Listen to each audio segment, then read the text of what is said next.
Saudi Arabia just shocked American scientists. Saudi Arabia recently announced a tram, a levitating lagoon city found on the Gulf of Saudi Arabia. The rooms will have glass floors allowing you to hover over the water. The top of the tram will be a massive swimming pool, allowing you to see nature from up above. Saudi Arabia, often seen as a vast desert, is experiencing a shocking phenomenon in one of its major sectors. This transformation challenges everything we thought we knew about the region's potential. Surprisingly, the scorched deserts are steadily being turned into fertile lands in a unique way that has left the world astounded. Severe desertification is also taking a toll on agricultural and economic development as encroaching sands take over more and more of China's already lacking arable land. This phenomenon is shocking even to scientists because it has become an unspoken rule that no greenery can thrive in the sun-kissed land. But how exactly did this happen? Join us as we unveil the transformation in Saudi Arabia that has left even scientists shocked. The dry geography. There has been a miraculous increase in farmlands in Saudi Arabia, but you might wonder why American scientists should be shocked by this. Saudi Arabia has just shocked the world. Saudi Arabia, a country synonymous with scorching sun and sparse rainfall, is witnessing a breathtaking transformation. Perhaps it might be better understood if you know how dry the country initially was. Saudi Arabia has long been associated with scorching heat, dryness, and deserts, and that was true because, as a matter of fact, the country is home to the world's largest desert, Rub al Khali, with an expanse of 650,000 square kilometers, the size of an entire country. Here's a shocking fact. Saudi Arabia is the 14th largest country in the world, but it does not have a single permanent river. Also, the amount of rainfall is pitifully low.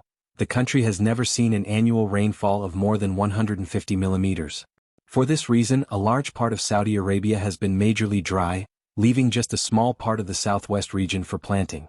Records show that up until the late 1960s, the country still had as little as 400 square kilometers of fertile land. This is 0.5% of the entire country.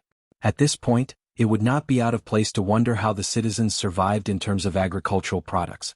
Before the remarkable breakthrough in agriculture, life for the citizens was a constant struggle against the arid climate. People survived primarily by cultivating small localized fields where only a limited selection of crops could survive. They fed on what they planted, and what they could not plant they imported. But the narrative has changed with the discovery of an extremely precious resource, the game-changing oil. Saudi Arabia began studying these geological events, which led to the discovery of oil, but the biggest discovery was yet to come, paving the way for our history of exploration and the discovery of some of the world's largest proven oil reservoirs. Saudi Arabia's remarkable oil dam is a key component in their oil production. Even though the amount of rainfall is agonizingly low, leading to water scarcity, it doesn't change the fact that the country has the greatest oil reserves on the planet. Well, you know the saying, God endows everyone with something unique. This is very true in the case of this dry-turned fertile nation, and it was proven when a significant volume of crude oil was found in a dam oil field somewhere in March 1934 at 1,440 meters. The dam was extremely deep, and as a result of this, the Arab nation quickly rose to own nearly 17% of the world's proven petroleum reserves.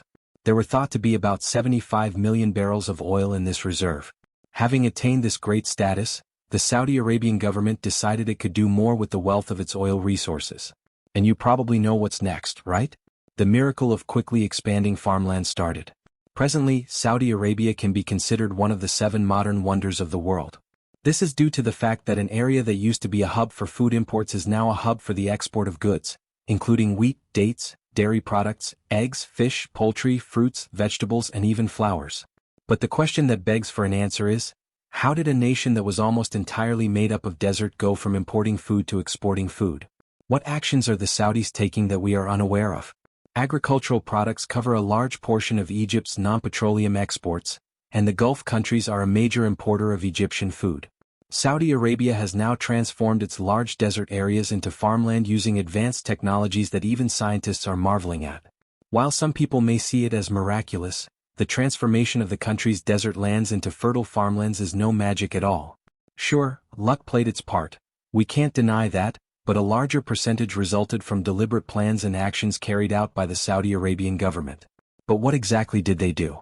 The country has implemented major irrigation projects and large-scale mechanization to add previously barren areas to the stock of cultivable land.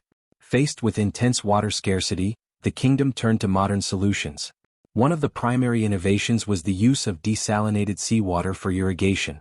At the moment, the country is the world's largest producer of desalinated water, with a capacity of over 5 million cubic meters per day. This water is then transported inland, breathing life into the desert and allowing crops to flourish where none had grown before. In the Algiers region, for instance, the Algiers Agricultural Development Company now cultivates wheat, barley, and fruits over 62,000 hectares, thanks to desalinated water. Yet having enough water alone wasn't enough. There was another obstacle: the unpredictable climate and extreme temperatures. To overcome this, Saudi Arabia embraced controlled environment agriculture, CA. They designed greenhouses to regulate temperature, humidity, and light, allowing crops to grow in optimal conditions away from the scorching sun and the unfriendly desert heat. Companies like the National Agricultural Development Company, NADEC, established in 1981, adopted this method to grow tomatoes, cucumbers, and herbs, ensuring fresh produce all year round. This high-tech approach not only boosted yields but also reduced water usage. Saudi Arabia was more than determined to turn things around, and so the drive didn't stop with only greenhouses and desalination. The kingdom also sought to repurpose urban runoff and industrial wastewater, refining it into valuable irrigation sources. By recycling water that would have otherwise been wasted, the country has managed to expand its farmland while conserving its precious water reserves. Interestingly, the tables have turned from importers to exporters. The government initially focused on establishing facilities for producing dairy, meat, and poultry. Things went so well that by 1985, the nation had reached a level where they could be considered self-sufficient in products like meat, milk, and eggs. But were they only self-sufficient? More than that, they became massive exporters of agricultural products as well. One of the things they produced the most was milk, amounting to about 1,800 gallons per cow annually. They had massive fish farms, both on land and at sea, and from these farms, they produced and exported their seafood and shrimp to countries like Japan, and even the USA was not spared. Saudi Arabia's transformation from an importer to an exporter was another thing that shocked many. This shift was made possible by the construction of wheat silos in 1978, which enabled massive grain production. The first phase of the wheat project was launched in November when Sheikh Dr. Sultan bin Mohammed Al Qasimi, the ruler of Sharjah, spread seeds on the soil. However, the production was so abundant that to conserve water resources, the government had to limit it. Due to the arid climate, the advancements in farming and transportation also spurred the growth of the fruit and vegetable sector. As a result, products like watermelons, grapes, and tomatoes emerged as significant export items. Additionally, local cuisines flourished, with the nation producing around 500,000 tons of dates annually. It should be pointed out here that Saudi Arabia's agricultural success did not go unnoticed on the global stage. It became the second-largest contributor to food aid under the United Nations. This unexpected role is proof of the country's commitment to enhancing food security for itself and supporting nations in need. Now, the nation is a key player in global food production and distribution. Aside from these big agricultural projects, the government ensured that its people were not left out. But what did they do to help the less privileged? Another fact that contributed to the country's agricultural situation quickly improving was the government's desire to assist regional farmers. They accomplished this in part by offering farmers interest-free loans and technical assistance services. Again, the farmers had access to cheap fuel, electricity, and water, as well as duty-free entry of farm equipment and supplies. The government was also kind enough to give investors enticing perks. Therefore, for a period of up to 10 years, foreign venture partners were free from paying taxes in order to provide additional incentives. The investment laws that were established in April 2000 went further. Without the work of the nation's Ministry of Agriculture, which implemented beneficial policies to assist local farmers, none of this would have been possible. The Saudi Arabian Agricultural Bank, SAB, has also been giving out interest-free loans and subsidies to help farmers get the best possible yields. Being a large bank in Saudi Arabia with an international flavor, and being the largest acquiring bank in the region as well, it's only natural to partner with MasterCard in that regard. Organizations for grain silos and flour mills were also founded in 1972 and were in charge of purchasing and storing wheat, erecting flour mills, and creating animal feed. Modernized roadways were built to link agricultural areas with import markets. Additionally, the government sponsored research to advance agricultural practices and technologies. While it is clear that there has been remarkable growth in agriculture, it has not come without challenges. For instance, the rapid agricultural expansion has raised concerns about sustainability and the impact on water resources. Scientists have pointed out that excessive reliance on groundwater aquifers may lead to depletion in the long run. As Saudi Arabia continues to evolve, the need for innovative solutions to balance food security with environmental sustainability becomes paramount. In summary, Saudi Arabia's journey from a barren desert to a thriving agricultural powerhouse is a testament to human ingenuity, technological innovation, and government commitment. While the transformation has come with challenges, it serves as an inspiring model for nations grappling with similar environmental constraints. The next time you think of Saudi Arabia, remember not just its vast deserts and oil wealth, but also its remarkable agricultural evolution that has surprised even the most seasoned scientists. However, it's essential to note that water is a non-renewable resource in this region given the current annual rainfall of only a few centimeters. Approximately one in hydrologists project that the cost-effective pumping of this water may last for around 50 years. However, the exact volume beneath the arid terrain remains uncertain.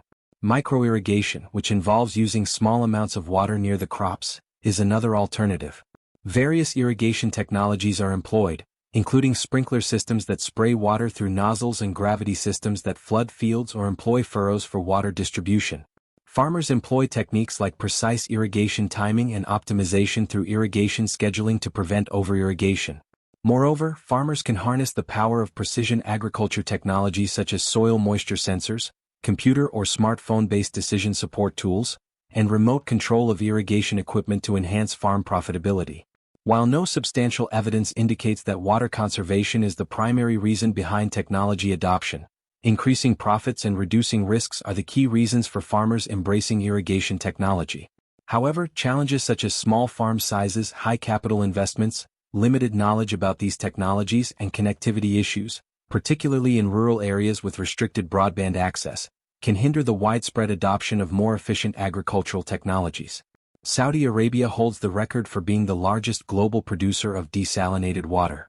In 2011, the country's 27 desalination facilities situated at 17 different locations collectively supplied a staggering volume of 3.3 million cubic meters per day. Notably, these desalination plants are distributed with 6 on the East Coast and 21 along the Red Sea coast.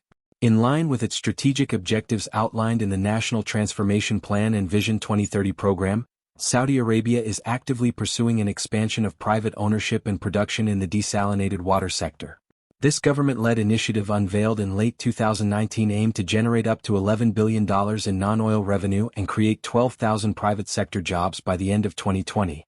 Though the pandemic's economic impact caused a delay in achieving these targets, Vision 2030's ambition in the water sector privatization endeavor is to mobilize as much as $200 billion through privatization efforts and public-private partnerships to further the privatization objectives of Vision 2030.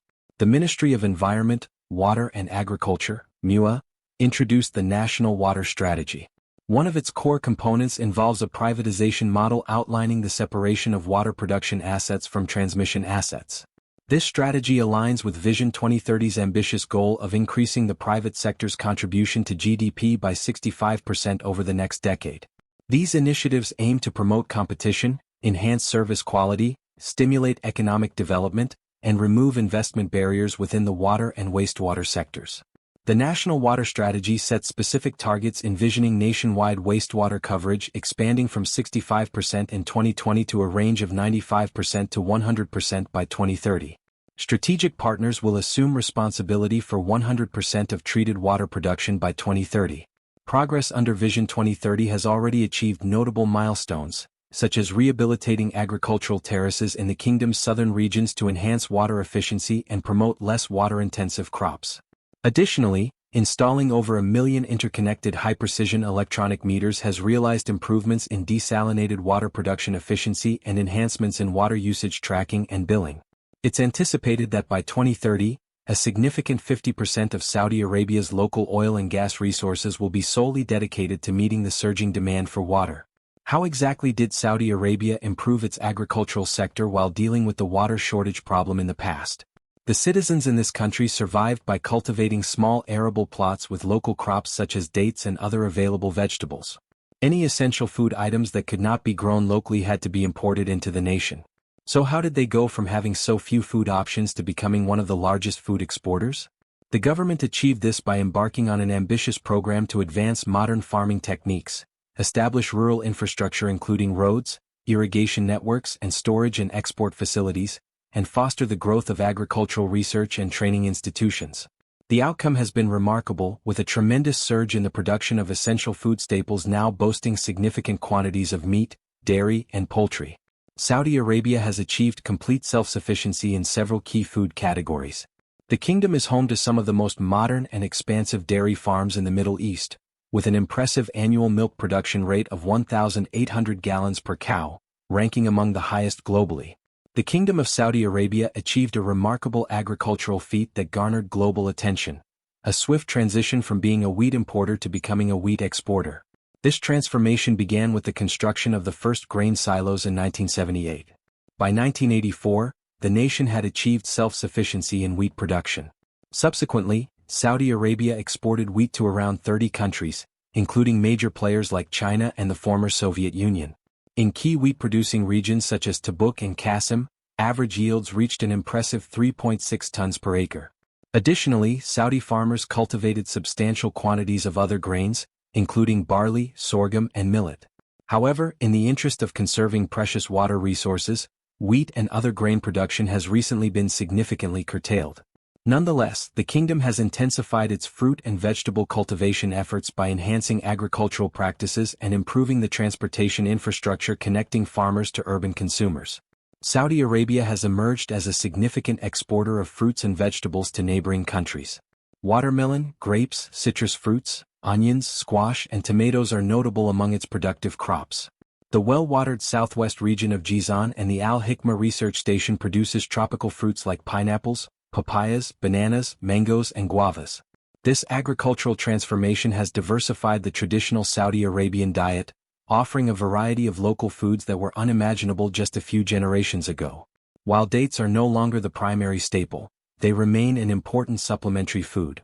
A substantial portion of the annual date production, estimated at around 500,000 tons and comprising around 450 varieties, is allocated for international humanitarian aid. Several factories, including one located in Al-Haza, are entirely devoted to date production for foreign aid, generously donating tens of thousands of tons of dates annually to alleviate famine and food shortages. These contributions are primarily channeled through the World Food Programme, WFP, of the United Nations Food and Agriculture Organization, FAO. Many nations have directly benefited from Saudi Arabia's food assistance via the WFP, positioning the kingdom as the second-largest contributor to the program, trailing only the United States. The advancements in Saudi Arabia's agricultural sector owe much to various government initiatives, including providing interest-free loans, technical support services, and subsidies. Additionally, the agriculture sector enjoys favorable conditions such as affordable water, fuel, and electricity, and duty-free imports of raw materials and machinery. Foreign joint venture partners associated with Saudi individuals or entities can also benefit from tax exemptions lasting up to a decade. Since April 2000, updated investment regulations have offered further incentives. The Ministry of Agriculture plays a central role in executing agricultural policies, offering research and extension services to farmers. Another key player is the Saudi Arabian Agricultural Bank, SAB, which administers subsidies and extends interest-free loans. The Grain Silos and Flour Mills Organization, established in 1972, contributes by procuring and storing wheat, constructing flour mills, and producing animal feed to boost nationwide agricultural growth. Saudi Arabia has allocated substantial financial resources to enhance transportation networks connecting production areas with consumer markets to stimulate private investment in agriculture. Furthermore, the Land Distribution and Reclamation Program initiated in 1968 seeks to distribute fallow land, often in small parcels, free of charge.